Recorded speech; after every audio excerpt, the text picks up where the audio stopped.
This evening we're going to recognize some math kangaroo competitors who did an excellent job, and they just jumped at the chance to do the pledge. Meg's going to introduce them. President Babcock, Dr. Thompson, members of the Board of Education, we are very proud and happy to be able to recognize some of our outstanding math students who competed in the national competition called Kangaroo. So all of the math kangaroo participants, if you join me up here, please. Come on up. Good shot.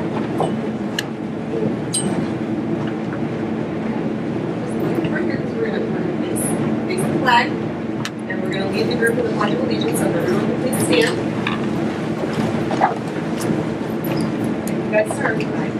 Allegiance to the flag of the United States of America and to the republic for which it stands, one nation, under God, indivisible, with liberty and justice for all. Thank you. Okay, you guys stay up here though, okay? So, board members,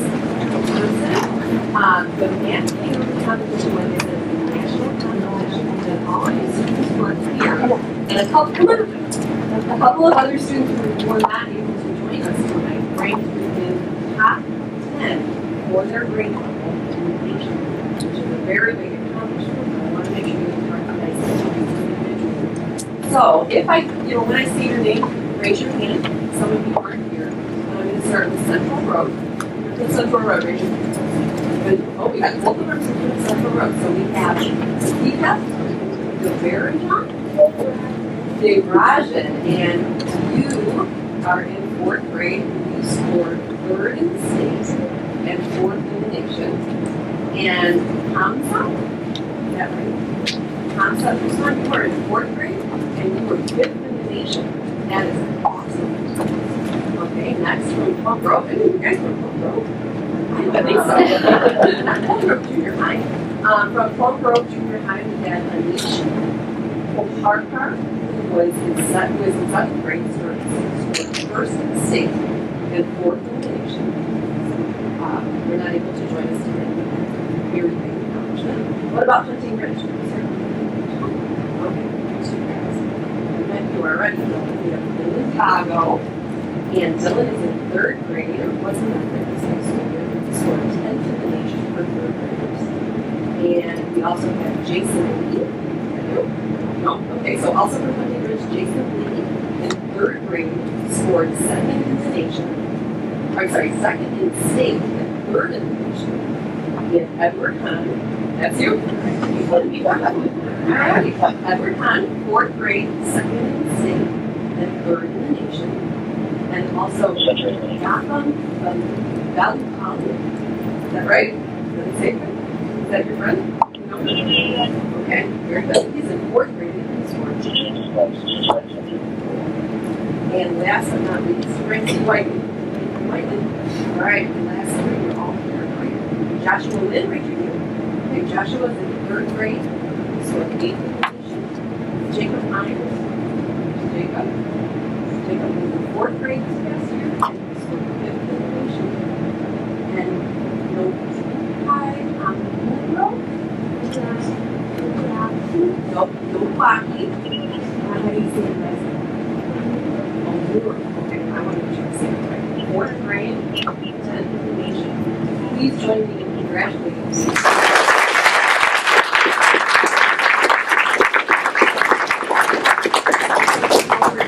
Dr. Thompson, superintendent, is going to give you a full write-up time. Okay, thank you for this job.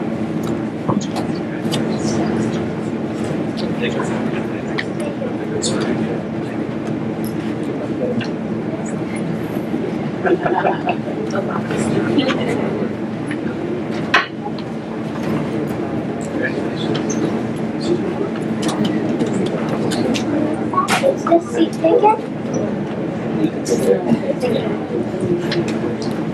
Okay, as always, as we conduct board business, we are mindful of our mission, which is to produce world-class learners by building an active learning community. This evening, we also are going to need to appoint a secretary pro tem. Parents and those kangaroo math kids, thank you very much. Good to see you again later. Since Dave Seifert, our secretary, is going to be on the several documents that we need to sign, so we will be appointing a secretary pro tem. May I have a motion for that, please? I would make a motion to appoint Jessica Morris and secretary. Second. Roll call for that. Roll call. Babcock? Aye. Campbell? Aye. Egbert? Aye. Marion? Aye. All right, it's time now for our public hearing on the Yes. amended budget.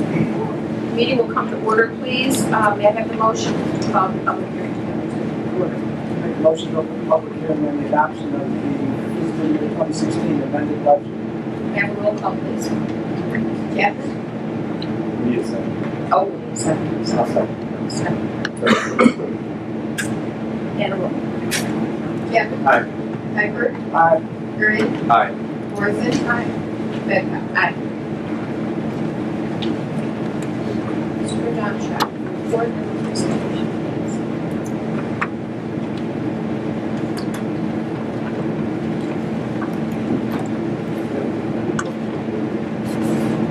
For the amended budget. This is the hearing. Oh, it's for the, Amended budget. public hearing the amended budget, I made a presentation at last month's board meeting, and this is summarize we're looking into the funds that we're changing our public safety funds that recognize $18.25 million we received from public safety funds, and some of the corresponding expenditures that will occur between now and June 30. Some are 16 projects, some are 16 projects, some are 16 projects. A little over $2 million in expenditures associated with that. And then we've also utilized some of our debt fund balance to keep the costs down, the borrowing costs down. There's two minor changes there. Any questions?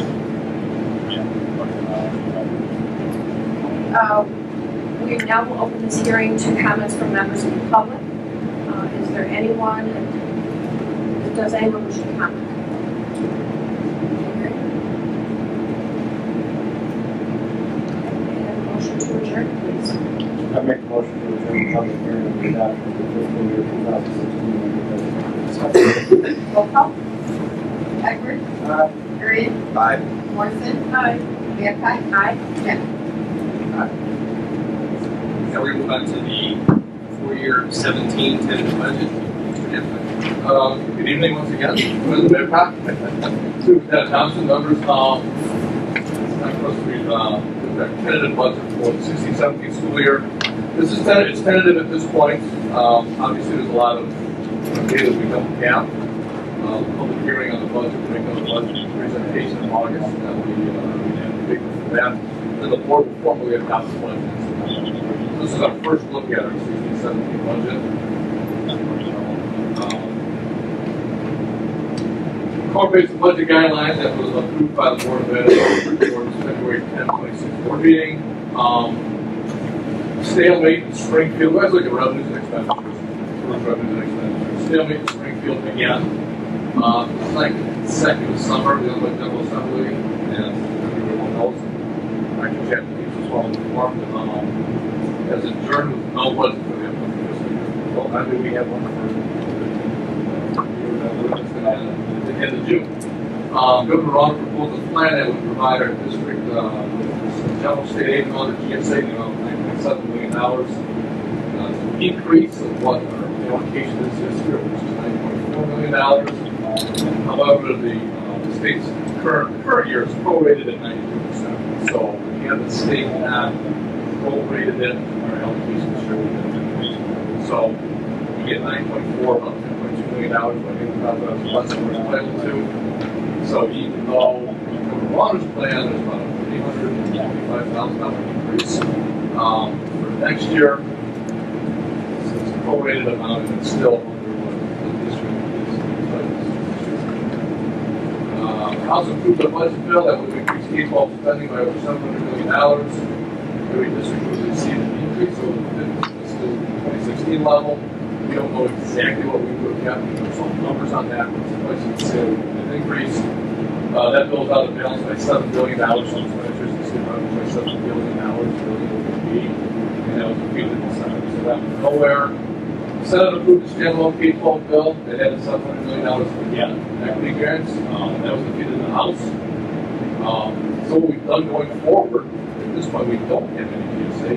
We've got to believe that at some point the legislature will appropriate some kind of money for K-12. So we calculated GSA, general state aid, based on the prior formula, and we prorated that at 90%, which is consistent with what we got this year. That will give us GSA in about $8.9 million, and we assume the same funding levels in fiscal year 17 that we had in 16. No increase in the increase.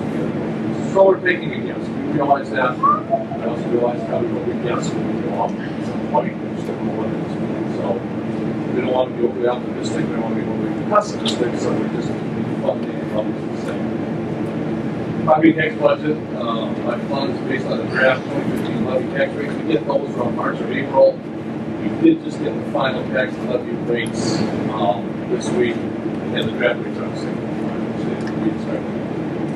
If I can interrupt for just a second, the guesses that you're making, these are you say guesses or guesstimates that you've made.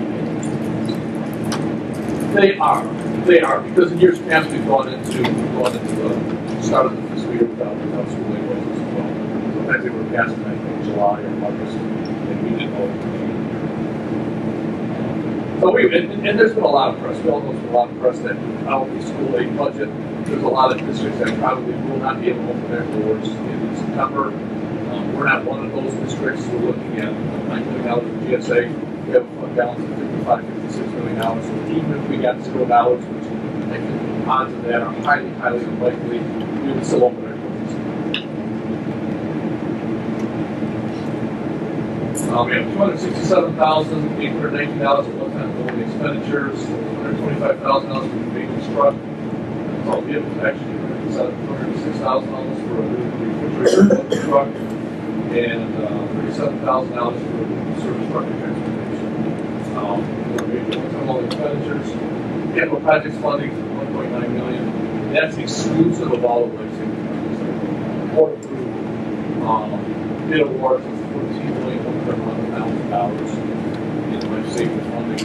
That's all outside of $1.9 million capital funding. Some of that, I think it's about $827,000 of life safety amendments that are approved by the legislative board done. We have to do anyway just to qualify for life safety funds. We're doing a parking lot in this campus and stuff like that. So that's what capital projects. No increase in CPC or the team staffing level from the previous year. Salary budget is based on the assumptions we used during our recent negotiations. Obviously, we won't know that final certified staff number in the actual salary budget until September when all the positions have been filled. There's approximately 21 teaching positions that are being filled. That was out last week. I'm sure the HR department is by yourself. There's still some teachers that they have applied for leave of absence, may not come back.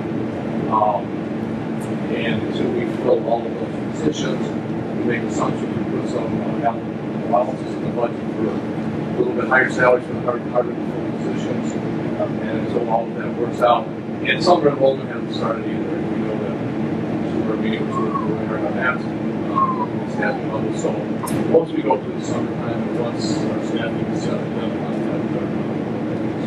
and again, that's consistent. Program assistance, recent negotiations with the CPC is the funding formula. We have program assistance, general and special ed, reading intervention. For the CPC contract, we have until October 15th to notify the CPC the number of students who qualify for reading intervention and corresponding program assistance. Until we get it, it's like the teachers, until we get to that whole process, and we're working with Tom Baker and the Department of Instruction to see what students qualify based on the different test criteria that we've taken. They're analyzing all that data now, and as we take that, we'll go out to get that. And again, once we get enrollment, we can figure out exactly what the staffing levels are. We will know that exact number as well. We're assuming, and let's big dollar amount, obviously, $245,000 or maybe size $500,000. 2028 budget, what we want for that. And then the revenue summary, I know that's hard to read, the tentative budget for next year's got $159.6 million in our operating funds.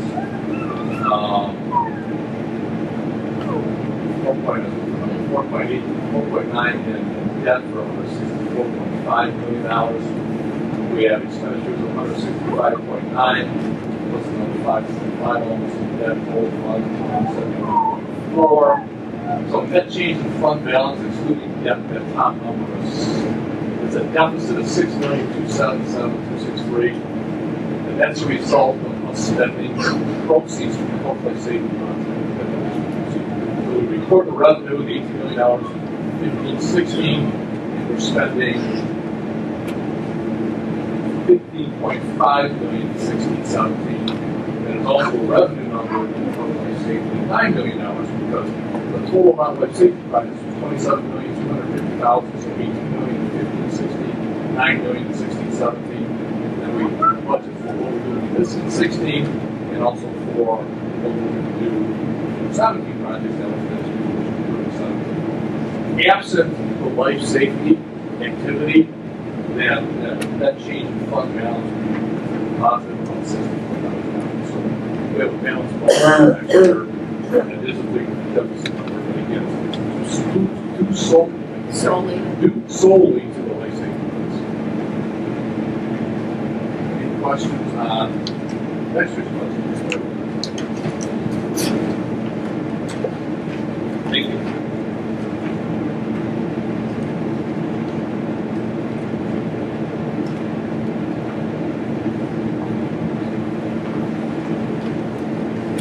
So the next agenda item is review of the 5-year forecast projections. This is 14-15 actuals for 2021.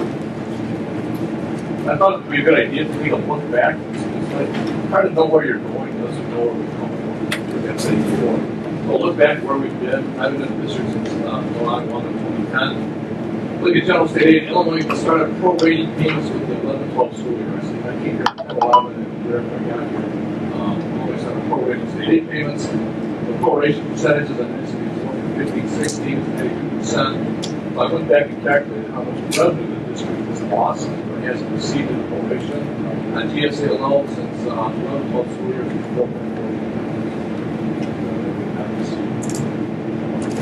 Transportation, Illinois prorated. There's two parts to the transportation. There's the formula regular / OEM, and there's also special. There's two portions of it. Illinois prorated the regular vocational education reimbursement beginning of the 10-11 school year, and prorated special ed beginning in 12-13. Actually, they prorated special ed on 10-11 and 11-12. Really small amount. 11-12, 100%, and then 12-13% prorated special ed again. So for the 15-16 school year, regular vocab transportation is prorated at 70%. Special ed prorated at just under 97%. So I figured out again how much more money we would have received had none of that been prorated. Also, the loss of revenue the district would be the proration on transportation is $9.4 million. So those two items alone, we have experienced a loss of revenue of $13 million. So that's just not an outstanding proration. Investment income excluding working cash. This week used to get some pretty healthy amounts of investment income when investment rates were 3, 4, and 5%. So I went back to 1990 and 2000. This is all over annual financial reports that I have done as well. You see $817,000 investment income in 2000. Almost $1.1 million in 0405. It's not going away. It's $2.4 million. Then we had the financial meltdown in 2008. So by 8-9, it's cut down by half the amount of $1.2 million. And you can see the amounts after that. In 14-15, the amount of investment. So if you look where the district was operating at 11-12 years ago, you could expect $1 to $2 million a year in investment income from the neighborhood operations. We're getting less than $200,000 a year. So when we invest money now, instead of getting interest rates,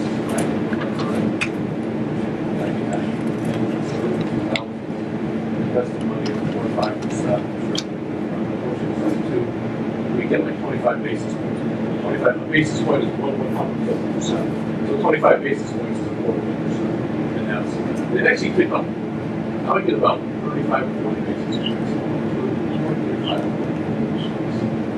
But, still, it's a large loss of investment income.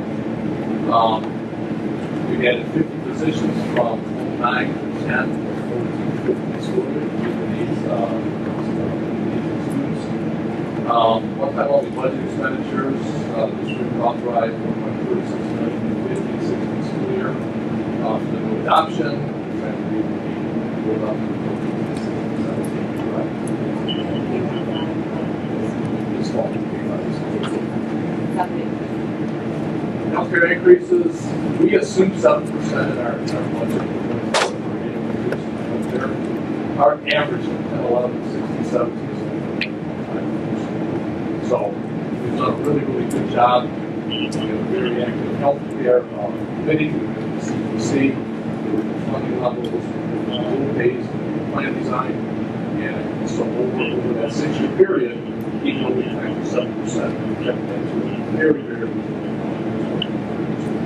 And we know that medical inflation is the So, despite all the bad news, all the foregoing slides, if you look at our fund balance for the year ending 2010, we had a $55.5 million fund balance. And even with all that bad news with the prorations and the loss of investment income, and the certified staff and everything else that we experienced, the fund balance for the last year that we have audited is still growing in that time. So I think between the board and the administration over that 5 or 6 year period, we've done a really good job managing our budget over the last 5 years, and I see no reason why we can't do that. So looking forward, so what do we do? We look at our 5-year forecast looking forward, assume a 2% CPI in future years. That's related to our property tax, our property tax levy, 2%, 2% because the Fed sets their target interest rate or inflation rate. That's what the Fed targets for inflation. I'm assuming no changes in the level of state funding, so that we got 15, 16, I'm assuming that same level of funding. We calculate our own GSA, so as the student counts go up and down, and if the poverty count changes, that changes the amount of GSA we get. But the calculation is continue planning gradual 7% health increases. Hopefully we can keep that 1.5%. Loss of average probably close, some of those years will be higher than 1.5. We just have some really, really good years. We should have a bad year there, so we don't know that. It's just but that's 7%. We're assuming the CPC counts remain the same. Obviously, that'll change with respond to changes in enrollment. Continue to plan for lane advancement costs. We know that the cost of advancement of 1 lane advanced degrees is $200,000 annually. But that's offset by attrition savings of about $425,000. So that's the same numbers I've used in the 5-year forecast for the last 4 years. That's not changed. We know the advancements is about $200,000, but we know the attrition is about $425,000. So the attrition is always more than offset the cost. And actually, this year what I did is I looked at teachers from 1450 that did not return to teach this year. 1560 in the current school year due to either a resignation or leave of absence, and savings on that was $647,000. I didn't put $647,000. We don't know what that's going to be, but on average, the tuition savings are.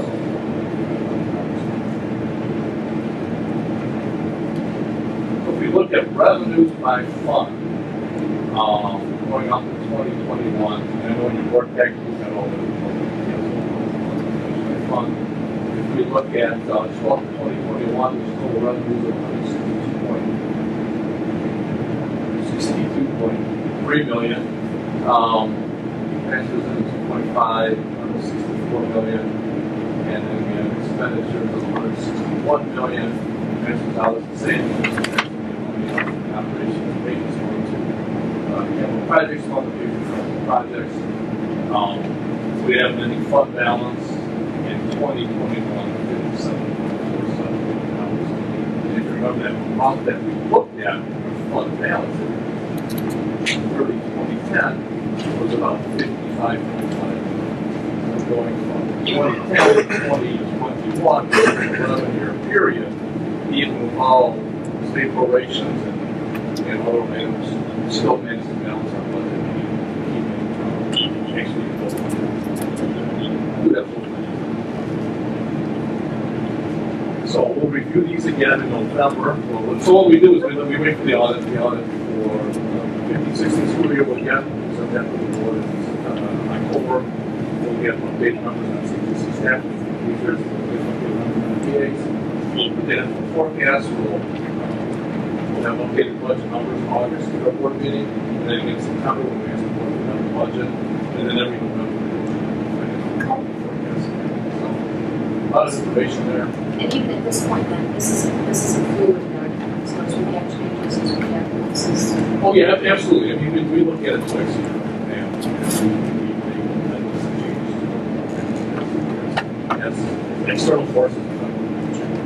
My second question, when you do funding a 5-year architecture period, how much of this site life and safety things do you improve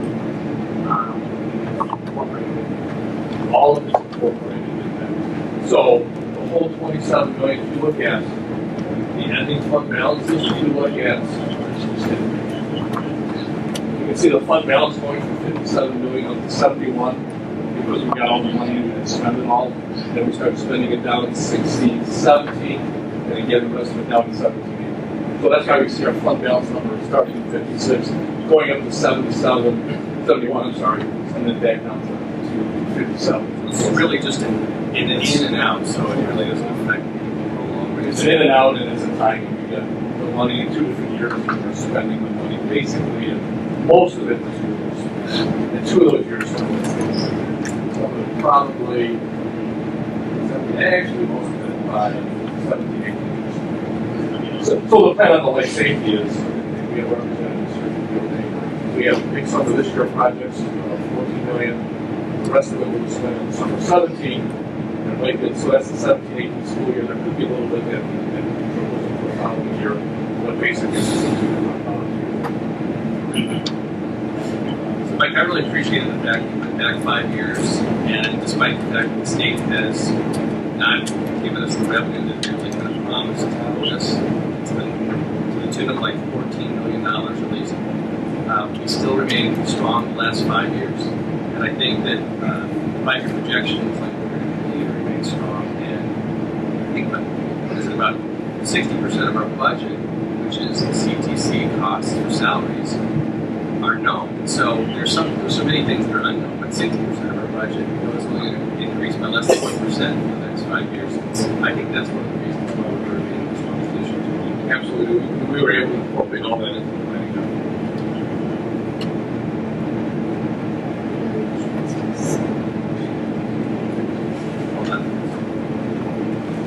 Last item in my section is just a highlight of the year. This is our last regular board meeting of the year, and I wanted to highlight some of the things that the board and administration accomplished this year to make the district a better place. In the area of teaching and learning, we've had a thorough and complete math pilot and adoption. We've got a math adoption for K through 5 next year. That's I'm sorry, K through 6 and then 7, 8. K through 6, and then 7, 8 is going to be adopted the following year. But I think this is a curriculum that will help kids be career college ready. It's aligned to our state standards, and I think our teachers have expressed a lot of excitement in using it. Our instructional coaches have provided a lot of tools to make sure that this curriculum resources are presented in the classroom and kids are learning at the highest levels. We're working on next generation science standards. Those are the Illinois standards as well. We're going to be adopting curriculum in science next year that will allow 15 students to have a lot more STEM opportunities. In 6 to 8, we're going to have a one-to-one initiative that's going to be required for that curriculum. So they'll have a Google Chromebook that they'll be able to use and incorporate it into the curriculum.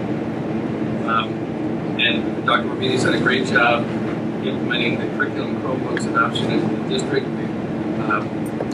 have a large number of Chromebooks that are being brought into the district this year and next year, and we've had an overwhelming, I think, approval by teachers and students that we've seen using them, and it's been really terrific.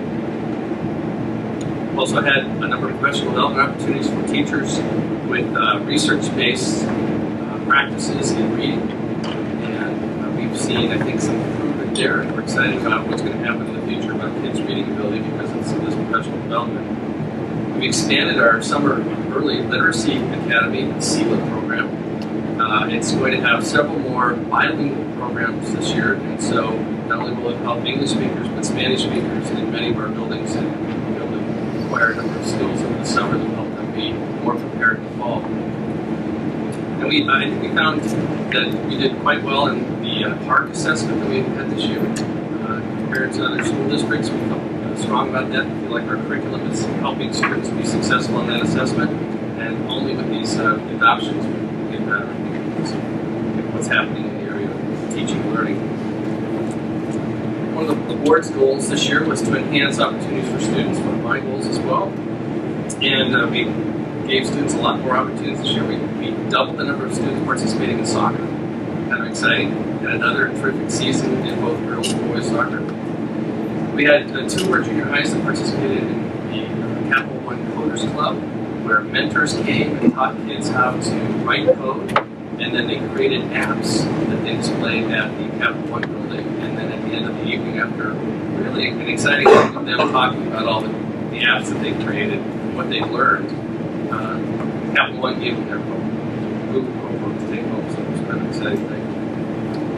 Dr. Griffith Barbini worked with the Palatine Area Chamber of Commerce this year and instituted a Young Entrepreneurs Academy. We had a lot of students that, I think 10 to 12 students that expressed interest in learning about business, creating a business plan, and then pitching their business to have a Shark Tank committee. And then there were several that were funded. And in fact, one student, his project was so good he went back to New England and presented at the national conference. So we're going to continue to offer the Young Entrepreneurs Academy next year. Great opportunity for kids. We also enhanced our partnerships and our community engagement. We instituted Let's Talk this year so we can offer parents and community members the opportunity to communicate directly and quickly with us about any item that they wanted. And that's gone on very well this year. Dr. Barbini, when he got here, noticed that there were a number of students on the waiting list in our CARE program. That's the program that provides before and after school daycare for parents that are working. And he was able to create, almost eliminate the waiting list. I think it was about 200 students. About 200 students were on the waiting list that parents were struggling to find daycare. He was able to work with CARE and expand that program, so we're excited about that. We also had a community school pilot at Winston Campus Junior High. That's where we bring in outside agencies to one location so parents and students have access to all those things in one location. And although it's on a kind of a micro scale, it's a pilot program, but it's gone very well, and we think the students and parents both have had positive experiences because of our community school pilot. And you, of course, saw some of the angels that create the blessings in a backpack that came from where we recognize some of those women. And we were able to offer over 200 students this year food in a backpack to take home for the weekend. So that was an exciting thing. We expanded to several other schools, and several more kids were taking backpacks. And finally, in the area of bricks and mortar, as Mike referenced, we are doing a lot of life safety work. The board committed to making sure that they took care of the most urgent life safety items in the next 2 summers. The Facilities Planning Committee made a recommendation that the board embraced. We have 11 schools that are under construction this summer, 9 next summer, 8 or 9 next summer. And we'll get rid of all those items for life safety over the next 2 summers. And we had a Facilities Planning Committee that came and made a really exciting, bold presentation to the board. The board is kind of investigating to realign all of our schools, to create middle schools, to build 2 new schools, and particularly one community school up in Northeast Palatine, where 22% of our students reside, and we have no schools. So reducing a lot of busing, getting schools to where kids live, close to where they live. And so I think that's an exciting plan, and we're looking forward to seeing how that comes to fruition, or what happens because of that proposal that the committee made. So it was an exciting year, successful.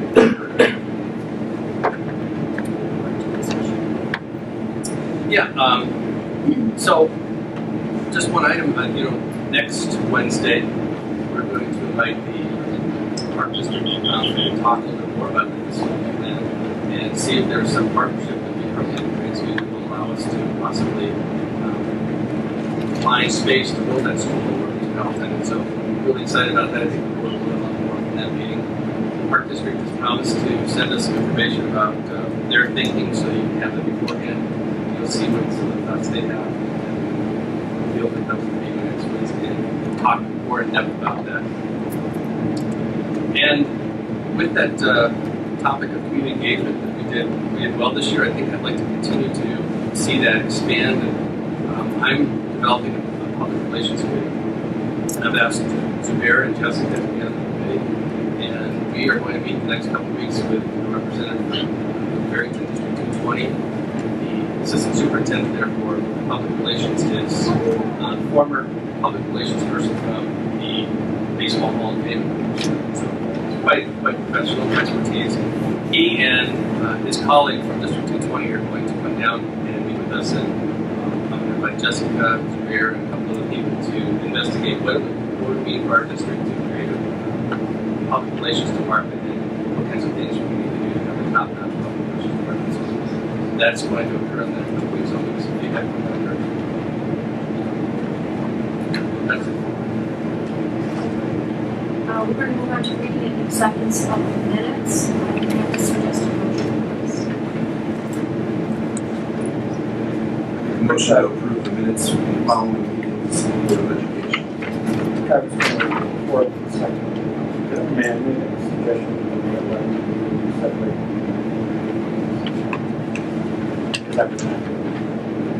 No.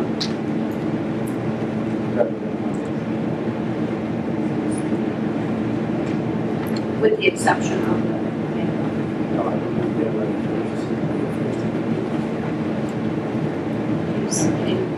May 11, 2016, organizational and regular revised Board of Education meetings. discussion. Roll. Eckford. Hurd. Aye. Aye. Morrison. Aye. Rebecca. Aye. And then could I have the suggested motion? May 25th, 2016, regular Board of Education meeting, retiree recognition, and May 25th, 2016, special Board of Education meeting, executive session as presented. Discussion. Roll. Hurd. Aye. Aye. Aye. Morrison. Aye. Rebecca. Aye. Kevin. Aye. Aye. Motion's carried. Before we go on to board discussion and reports, if there is anyone interested in speaking this evening, your sheets are in the entryway, and you would turn them into our board secretary, Mrs. Becker. Appreciate it. And moving on to board discussion and reports. Item 16.610, Ed Rec Council and legislation. Is there any update? Well, I wish I did have, but as Mike indicated, we really don't have the resolution. There's some hope that the resolution will occur over the summer. Quite frankly, I don't know when it can be, because in order for the state to be able to pay its bills, the only way that can be done is through a tax increase. I don't think there's any legislator that wants to vote for that until they realize that. In the meantime, there have been some bills that have been introduced that can provide school districts with funding that might run through the first 5 or 6 months of the release. Nothing is going to do. If it is, we'll keep the board informed. I don't have a little bit of a hiatus this summer, but we'll keep the board informed. And that data, I'm sure will be reflected when we look at the tentative budget, or when the budget hearing occurred. I think our proposal will have most Consolidated. Remains. District 15 Educational Foundation, item 16611. Mr. Seeger is not here. Stated there is a 4-8, some information in our board packet, 4-8 grants awarded Keep Using Strong scholarships prior to their graduation last week. For District 15 8th graders were awarded the District 15 Education Foundation's Keep Using Strong scholarships. These $150 scholarships are funded each year by Dr. Jerry Elwood, a local orthodontist, and a multi-talented musician to provide instruments and/or music lessons for a student in each of District 15's 4 junior highs. The 2015-16 recipients of the Keep Using Strong scholarships are as follows: Esmeralda A. from Carl Sandburg Junior High, Daniel F. from Willow Grove Junior High, Mackenzie M. from Winston Campus Junior High, and Holden M. from Walter R. Sumner Junior High. Committee appointments. Those are the committees that I would be setting as far as District 15 Educational Foundation. Mr. Seeger has agreed to stay on that committee and be the liaison for the board on that. Facility study, life safety, Drs. Chapman and Edberg have been able to serve on that and for continuation to stay on that. Jessica Morrison and Zubair Khan have been are going to be serving on the Superintendent's Committee, Public Relations Committee, and that is it. Moving on to Board Policy First Reading. Dr. Murphy, would you join us?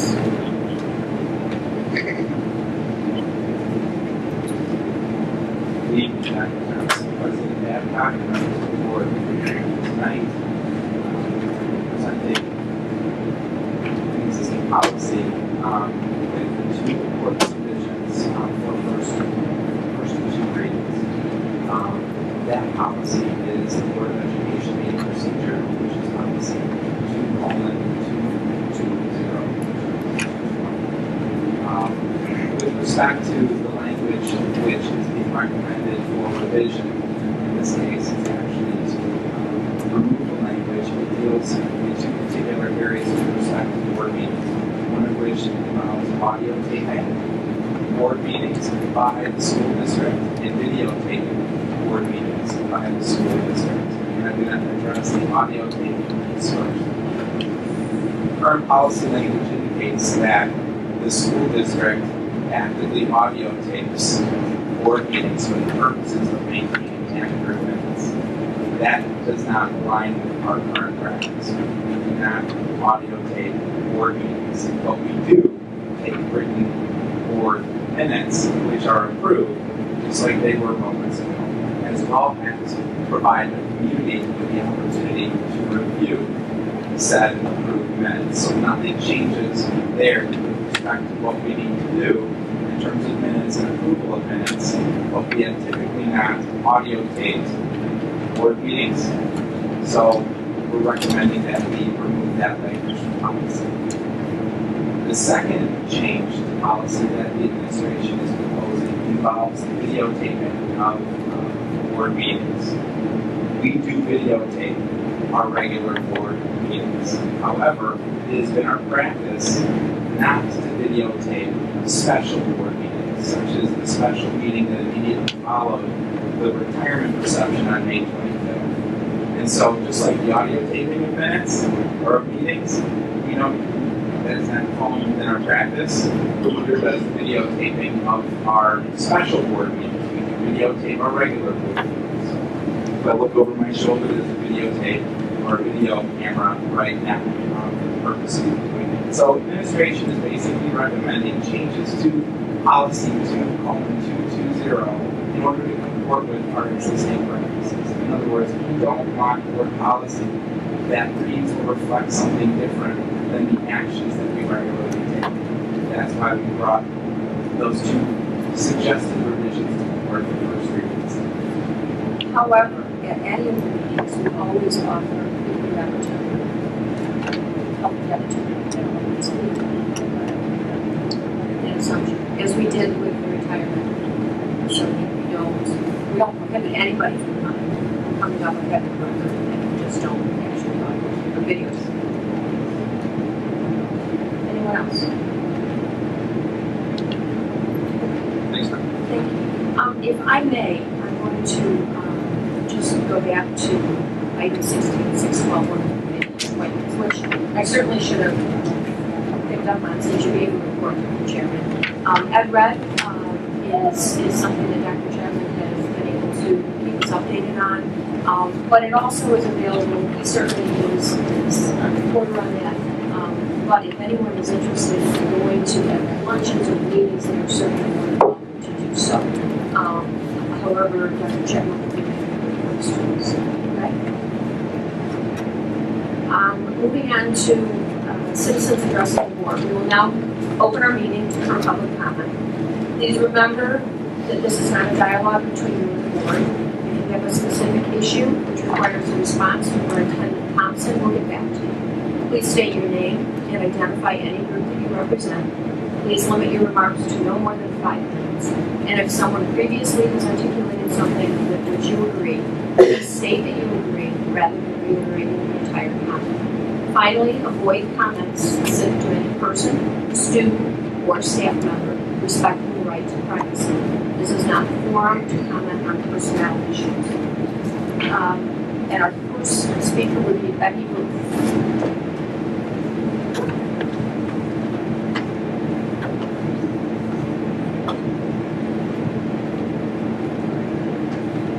Good evening. I hope you can hear me better than we can all hear you. And I don't have to say this, but I think it's very important that you use microphones or else turn off the heating cooling system because it's impossible to hear what you're saying. And I'm sitting out in the bathroom.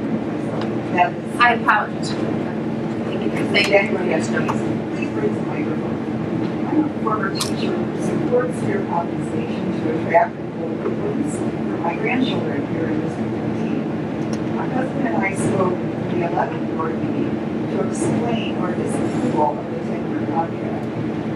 Soon after May 11th, the board sent a message to the District 15 community. This letter makes false accusations about the public commentators. Her letter states, quote, "There is a small but well-organized group in our community that knows how to get attention.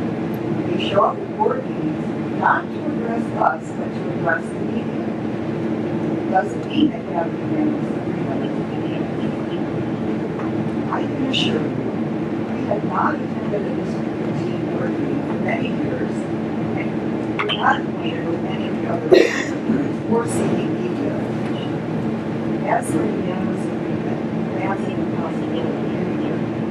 Among the 15 commentators, 2 actually applauded for the contract. I understand one of those is a teacher's spouse, representing an obvious conflict of interest. In your message, the other 15 of us, or 13 of us, were depicted as creating something ugly. I quote, "At Wednesday's board meeting, you saw the worst. There were more personal attacks than substantive ones. A lot of it was unfair. You were accused of being loud several times and making egregious attacks on the board. Quote, many of the commentators hurled insults at the board, superintendent, and school administrators. We were heckled walking out of the building. Keep listening to this group, and you will hear blatant anti-teacher, anti-union sentiment pouring from their mouths." Really? Were you attending the same board meeting I was? I did not hear loud voices or disrespectful teachers. I've watched the video twice. Any objective viewer will see the fallacy before account. I heard speaker after speaker cite factual evidence of economic realities in private sector growth, contrasted with the supersized salaries guaranteed under contract. I've heard very sincere expressions of frustration and anger over this board's failure to operate with transparency and regard for the taxpayer, and your unprecedented failure to represent us in negotiations with the teacher union. With the exception of one speaker, all those opposing the contract were respectful of teachers can be. These facts are clearly evident in the May 11th video on your website, with public comment beginning 54 minutes in. As for heckling, I observed only one individual who directed a loud request to please represent the taxpayer to a couple of board members as they left the building. The word heckling suggests a much different picture. Your message said, quote, in fact, one commentator suggested teachers could be replaced by computers in the future. Really? To suggest teachers could be replaced by a computer is offensive and displays how little this group values our teachers, etc., etc. The commentator suggested that educational technology might reduce the number of teachers needed in the future, was pointing out the uncertainty of future needs in the changing educational landscape and the absolute folly of binding future boards and taxpayers to a 10-year contract. This is hardly anti-teacher sentiment pouring from his mouth, as your letter states. Most of the comments made by the 12 of the speakers were in line with those expressed by State Senator Van Murphy and State Representative Tom Morrison, who sent a letter stating their reasons for opposing the contract. On May 17th, the Chicago Tribune article stated, and I quote, the board's statement did not address any of the criticisms of the contract itself. It seems the board's comments were meant to divert attention from the real issue of what to do with the contract. It's meant to disparage those who have legitimate concerns about this contract itself. On May 11th, I predicted you would continue cranking out PR propaganda. This letter only confirms that prediction and raises more questions about how this board operates. You asked for constructive criticism. Here's mine. Inform the District 15 community with accuracy, not inflammatory and blatantly false PR rhetoric. Do not distort reality. Thank you. Our second speaker is Jane Mobilier.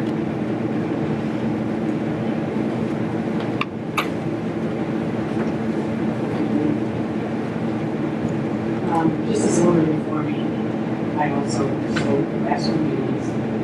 You all know me, I've been coming to meetings for 12 years at least. I'm here to make a brand new suggestion. Let's do something we have never done in this district. And I personally am speaking only for myself, no group. I think it's vitally necessary. I would like to ask Father to designate one day, whether it's an evening, Saturday afternoon, whatever works best for everyone. I want this room to be made available. We all sit there, allow those in the chairs behind me to ask questions and receive an answer. Never have I received an answer to any question I have ever brought up at work.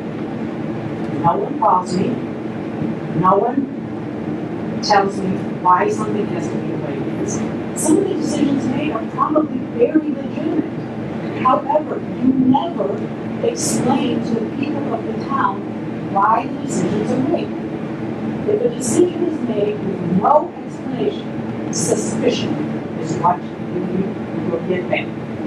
People are not trusting the school board of District 15. I have come many years, many people come before you and speak. My neighbors, I've asked them to please come forward if you're unhappy with something.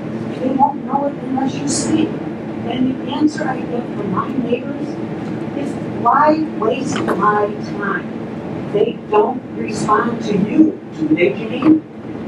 What do I say to them? What do I say?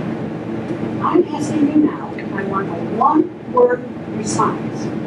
Will you open up a conversational discussion amongst the people of the town where someone asks a specific individual a question? Will you be willing to verbally look them in the eye and answer the question.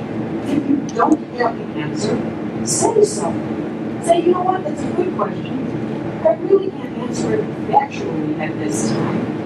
But give me your name and number, Jane. The next board meeting, if you'll come to that board meeting, I will publicly state the answer to your question. It gives you time to prepare. It allows the people of this town to feel heard and respected. So right now, I'm asking for an honest, open dialogue, conversational. If this puts you in an uncomfortable position, I apologize, but quite frankly, those of us who get up to speak at board meetings are very uncomfortable. I do it all the time, and I'm shaking like a leaf every time. But I have an opinion, and if I'm unhappy with something, I have no right to complain unless I try to make a difference. And I have tried to make a difference, and I have been banging my head on a brick wall for 12 years. I will not give up. I believe that this school district is one of the best in the country. But I'm sick and tired of things being shoved down the taxpayers' throat with no respect shown to the people of the town. And it's been going on, like I said, for 12 years. So now I simply want, it's not a dialogue. I want a yes or no. Will you set a date for a conversation? No PowerPoint presentations, no preconceived ideas of what's being discussed. A true dialogue conversation. Will you be willing to do it? Yes or no? Please tell me.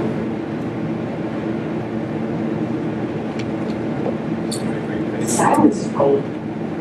That tells this village exactly what you think. Very disrespectful.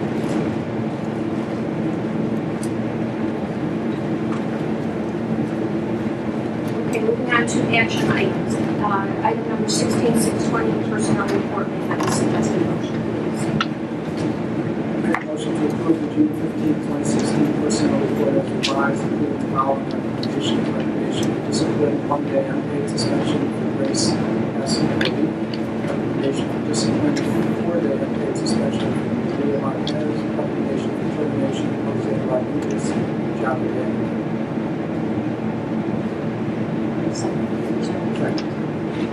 Discussion? Roll call. Period. Aye. Dunn. Aye. Morrison. Babcock. Chapman. Egbert. Aye. Motion carries. Item 16, 621, adoption of fiscal year 2016 amended budget. May I have a suggested motion, please? I make a motion to approve adoption of the 2016 amended budget. Discussion? Roll call. Dunn. Aye. Morrison. Babcock. Chapman. Egbert. Aye. Period. Aye. Motion carries. Item 16, 622, renewal of the Illinois Association of School Boards annual dues. May I have a suggested motion, please? Make a motion to approve the renewal of district's membership in the Illinois Association of School Boards for 2016, 2017 at a cost of $15,600. Discussion. Roll call. Morrison. Babcock. Chapman. Egbert. Aye. Period. Aye. Dunn. Aye. Motion carries. Item 16, 623, bid award general office paper and art supplies. May I have a suggested motion, please? I'll make a motion to award the contract to general office paper and supply basis to the school. Final discount for supply of Monterey, California, $6,940. Midland Paper of Wheeling, Illinois, $14,003.20. National Art School Supply of Raleigh, New Jersey, $3,643.60. Office Depot of Oakland, Florida, $4,770. Durham School Products, Tampa, Florida, $21,778.58. School Specialty, Lancaster, Pennsylvania, $1,650.60.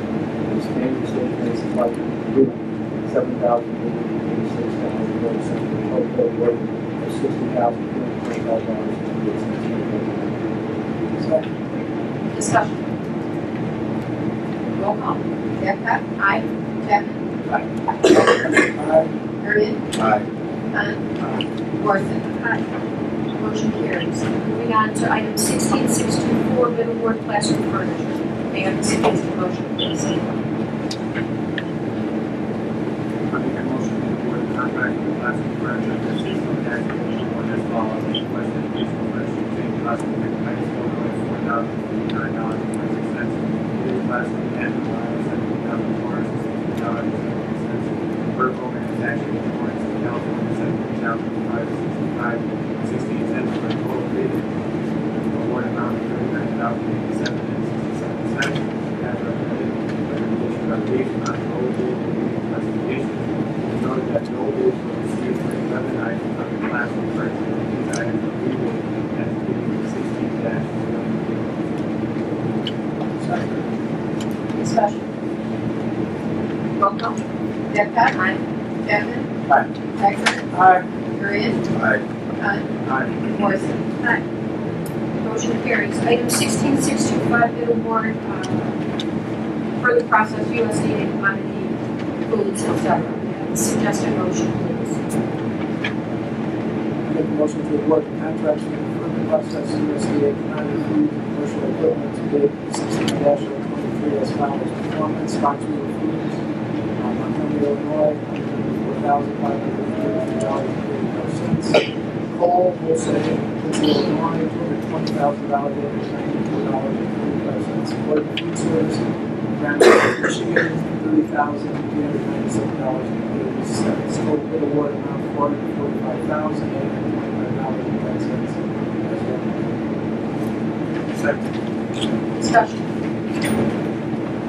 Roll call. Chapman? Aye. Eckert? Aye. Marion? Aye. Hunt? Aye. Morrison? Aye. Babcock? Aye. Motion carries. Item 16626, bid award custodial cleaning equipment. May I have a suggested motion, please? I make a motion to award the contracts for custodial cleaning equipment bid 16-026 as follows. Metro Professional Products, Springs, Illinois, $22,387.70. Supply Works, IGI, Lombard, Illinois, $42,945 for a total bid award amount of $65,322.70 as recommended. Recommendations are based on low bid vendors with low bid specifications. Discussion. Roll call. Eckert? Aye. Marion? Aye. Hunt? Aye. Morrison? Aye. Babcock? Aye. Chapman? Motion carries. Item 16627, bid award casework classroom cabinets. Make a motion to award the contract for the casework cabinet, casework classroom cabinet bid 16-027. Total bid award of $31,202. Second. Discussion. Roll call. Marion? Aye. Hunt? Aye. Morrison? Aye. Babcock? Aye. Chapman? Aye. Eckert? Aye. Motion carries. Item 16628, bid award on toner cartridges. May I have a suggested motion, please? I make a motion to award the contract for the toner and cartridges bid 16-028 as follows. LB Products, Long Beach, California, $7,016.10. Supplies, online board, Bethlehem, $4,665. Star, Image Supply, New York, $1,470. Supplies, Crystal Lake, Illinois, $3,624.20. For a total bid amount of bid award amount of $16,827.50. As recommended, recommendations are based on total bid vendors, meeting bid specifications, noted that alternate bid items are not bid. Second. Discussion. Roll call. Hunt? Aye. Morrison? Aye. Babcock? Aye. Chapman? Aye. Eckert? Aye. Marion? Motion carries. Item 16629, bid award cafeteria packaging supplies. May I have a suggested motion, please? Make a motion to award the contract with cafeteria packaging supplies bid 16-029 as follows. North American Corporation, Glendude, Illinois, $24,074. Webco Packaging Inc., Fort Wayne, Indiana, $37,967.75 for a total bid award amount of $62,041.75 as recommended. As noted, these were sole bidders in specific markets. Discussion. Roll call. Morrison. Aye. Babcock. Aye. Chapman. Aye. Eckert. Aye. Durian. Aye. Motion carries. Item 16, 630, the bid award for the classroom furniture. May I have the suggested motion, please? Motion to award the contract for classroom furniture bid 16-030 to Frank Company, Wooddale, Illinois, for a total bid award amount of $8,37.70. Applications based on budget specifications. Second. Discussion. Roll call. Babcock. Aye. Chapman. Durian. Aye. Eckert. Aye. Hunt. Morrison. Motion carries. Is there any board member that would like to remove anything from the consent calendar under item 16, 631? I have a suggested motion, please. I make a motion to approve the consent calendar as presented. Second. Roll call. Babcock. Aye. Chapman. Aye. Eckert. Aye. Durian. Aye. Hunt. Morrison. Before, if I could, Sure. we move on to correspondence. This being our last official meeting of the year, I wanted to take a minute to thank some people.